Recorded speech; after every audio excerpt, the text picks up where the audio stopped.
Originaire des montagnes d'Afrique du Nord, notamment au Maroc et en Algérie, le cèdre Atlas pousse entre 1500 et 2500 mètres d'altitude.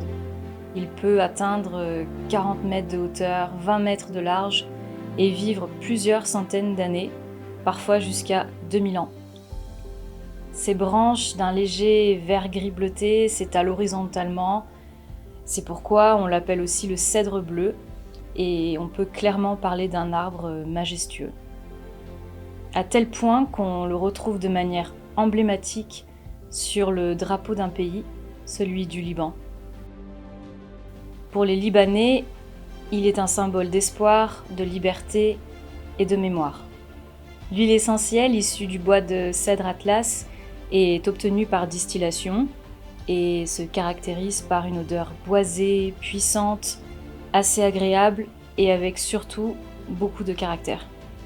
Le cèdre va être utilisé en note de fond pour pousser tous les bois. Par exemple, il fonctionne très bien en combinaison avec un autre cèdre, celui de Virginie, ou encore avec du papyrus ou du vétiver.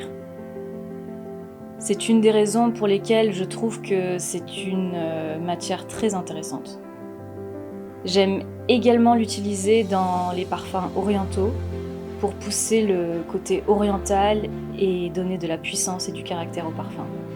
On retrouve le cèdre Atlas dans l'atelier Cologne, cèdre Atlas, où il est combiné avec des notes fraîches, hespéridées, des bois et de l'ambre. Également dans le oud minéral de Tom Ford, en grande quantité, mélangé avec du poivre noir, du papyrus et des notes marines très puissantes. Et dans le santal noir de Dior.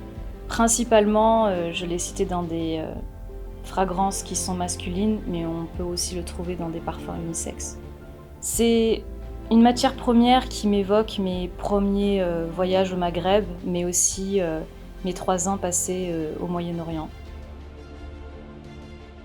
C'est le bois sec, resté trop longtemps au soleil, avec sa facette miellée et son utilisation flexible dans tout type de parfum.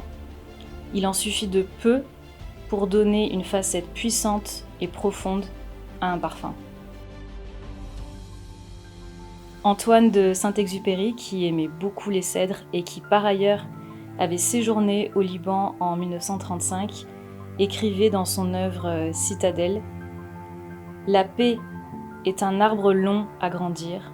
Il nous faut, de même que le cèdre, aspirer encore beaucoup de rocailles pour lui fonder son unité. »